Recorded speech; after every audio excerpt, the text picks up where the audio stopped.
Hello dear listener. Welcome to Sleep Debuff channel. The channel about adventure, folklore, zen and inspiring stories that will help you calm and relax. In this video today, I will continue the third part of the story from Scheherazade and the Sultan. If you haven't watched the first two parts of the story, please watch them in the link description below. This time there are two stories. The first was the story of the fisherman. The second was the story of the Greek king, and the physician Douban.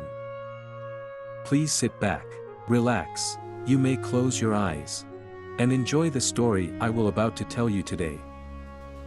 This is how the story continue. Sire, once upon a time, there was a fisherman so old, and so poor, that he could scarcely manage to support his wife, and 3 children. He went every day to fish very early. And each day, he made a rule not to throw his nets more than 4 times. He started out one morning, by moonlight and came to the seashore. He undressed, and threw his nets, and as he was drawing them towards the bank, he felt a great weight. He had caught a large fish, and he felt very pleased. But a moment afterwards, seeing that instead of a fish, he only had in his nets the carcass of an ass, he was much disappointed. Vexed with having such a bad haul, when he had mended his nets, which the carcass of the ass had broken in several places, he threw them a second time. In drawing them in, he again felt a great weight, so that he thought they were full of fish. But he only found a large basket full of rubbish. He was much annoyed. "O fortune!" he cried. "Do not trifle thus with me, a poor fisherman, who can hardly support his family." So saying, he threw away the rubbish, and after having washed his nets clean of the dirt, he threw them for the 3rd time. But he only drew in stones, shells, and mud. He was almost in despair. Then he threw his nets for the 4th time. When he thought he had a fish, he drew them in with a great deal of trouble. There was no fish however, but he found a yellow pot, which by its weight seemed full of something, and he noticed that it was fastened, and sealed with lead, with the impression of a seal. He was delighted. "I will sell it to the founder," he said.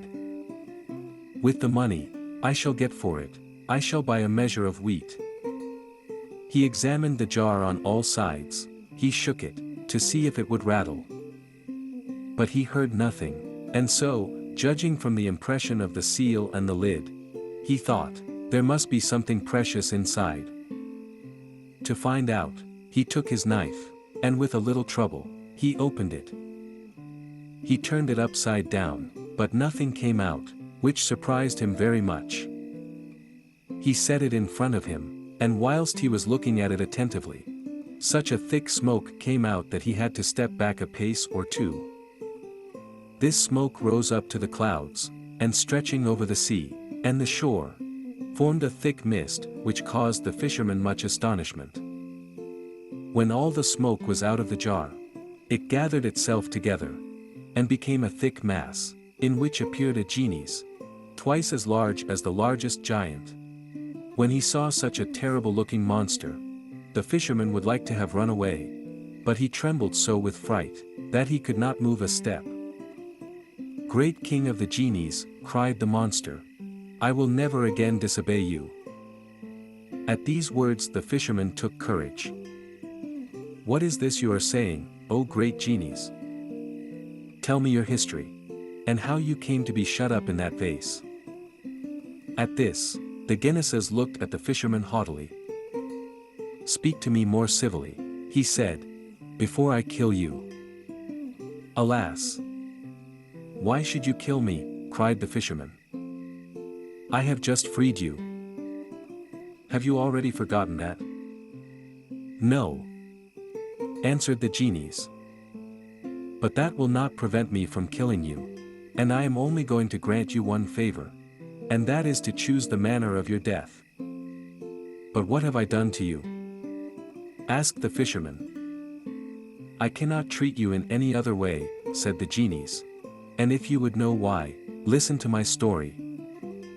I rebelled against the king of the genies. To punish me, he shut me up in this vase of copper. And he put on the leaden cover his seal, which is enchantment enough to prevent my coming out.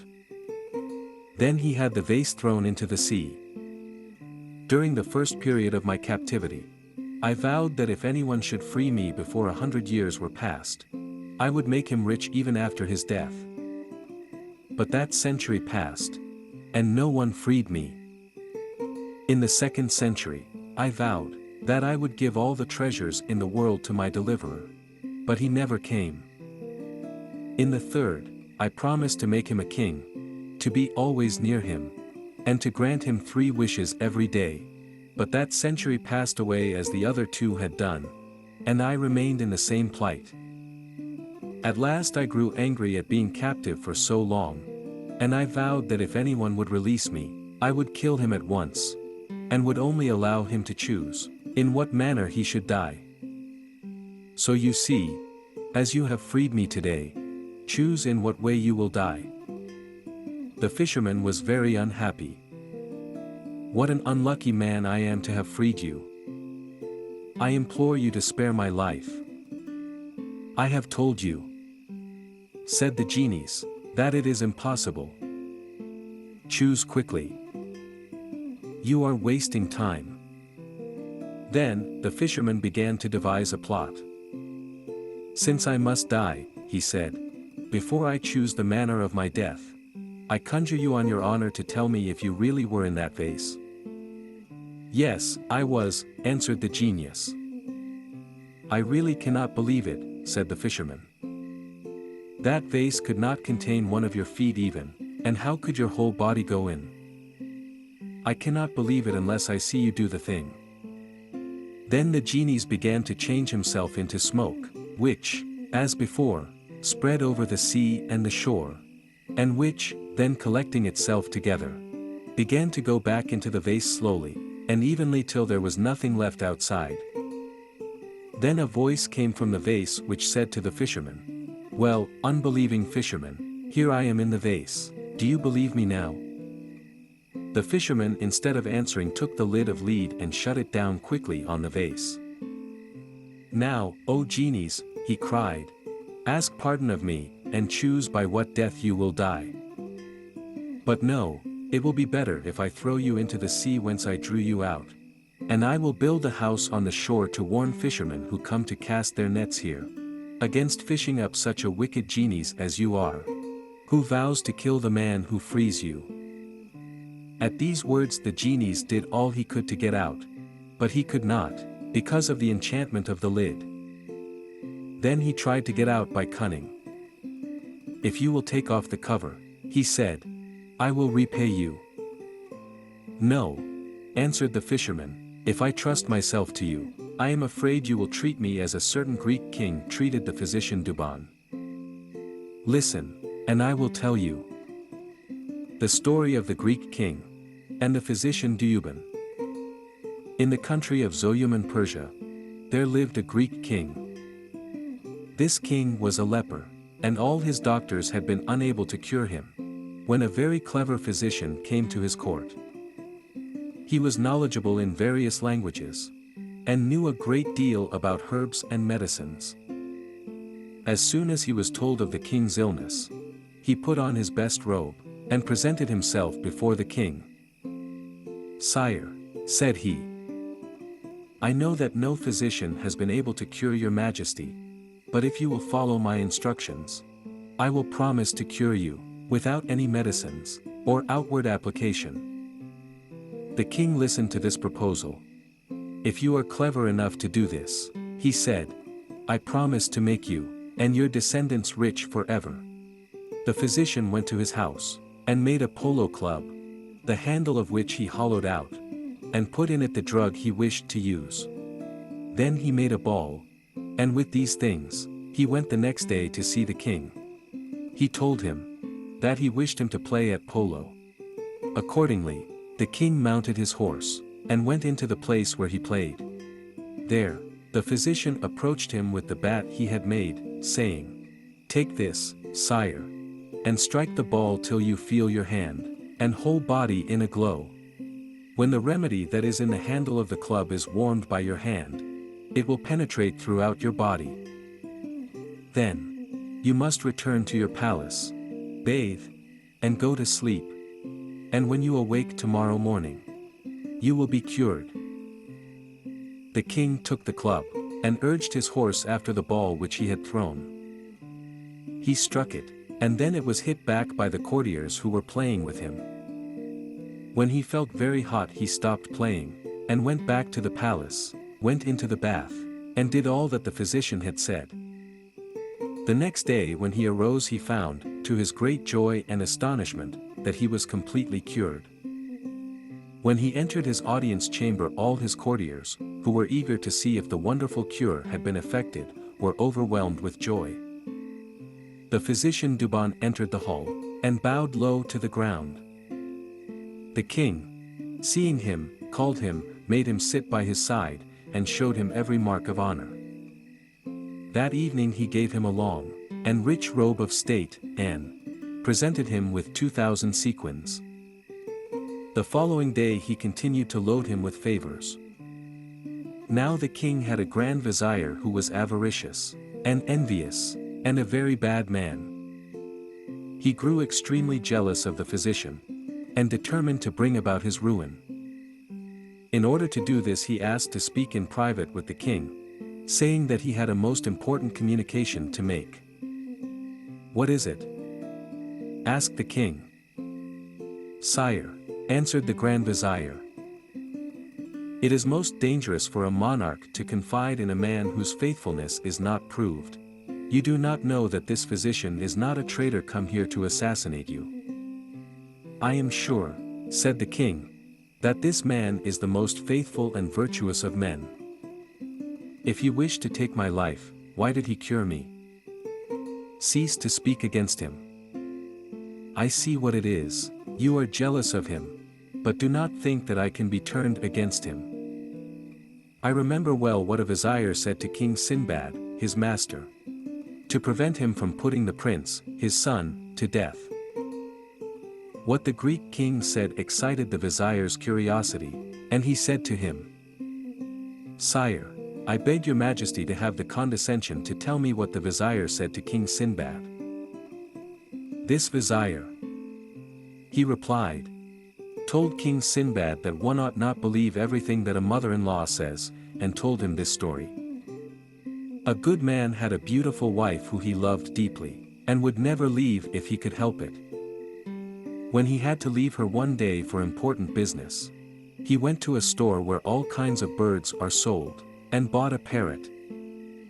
This parrot could not only talk well, but it also knew everything that had happened before it. He brought it home in a cage, and asked his wife to put it in her room and take very good care of it, while he was gone. Then he departed. On his return, he asked the parrot what had happened during his absence, and the parrot told him some things which made him scold his wife. She thought one of her slaves must have been talking about her, but they told her it was the parrot, and she resolved to revenge herself on him. When her husband went away for a day, she told one slave to turn a hand mill under the bird's cage, another, to throw water down from above the cage, and a third, to take a mirror, and turn it in front of the bird's eyes from left to right, by the light of a candle. This took part of the night, and the slaves did it very well. When the husband got home the next day, he asked the bird what he had seen. The bird replied, "My good master, the lightning, thunder and rain disturbed me so much all night long, that I cannot tell you what I have suffered." The husband, who knew that it had neither rained nor thundered in the night, was convinced that the parrot was not speaking the truth. So he took him out of the cage, and threw him so roughly on the ground that he killed him. Nevertheless he was sorry afterwards, for he found that the parrot had spoken the truth. When the vizier was done telling the story of the parrot, the king said to the vizier, "And so, vizier, I shall not listen to you, and I shall take care of the physician, In case I repent as the husband did, when he had killed the parrot. But the vizier was determined. Sire, he replied, the death of the parrot was nothing. But when it is a question of the life of a king, it is better to sacrifice the innocent than save the guilty. But there is no doubt about it. The physician, Douban, wishes to assassinate you. Because I want to help, I want to tell your majesty. If I am wrong, I deserve to be punished heavily, as a vizier was once punished in this kingdom. What had that vizier done? Said the Greek king, to merit the punishment? The vizier answered, I will tell your majesty, if you will do me the honor to listen to this story. The story of the vizier who was punished. Dear listener, this chapter 3 of the story end here. Chapter 4 of Scheherazade's story, the story of the vizier who was punished, will be told in the next video. If you like this kind of video, please like, subscribe and comment below. And if you don't want to miss the next chapter of the stories, be sure to turn on the notification button, so that you don't miss the newest video we posted. Last but not least, thank you very much for watching. See you in the next video.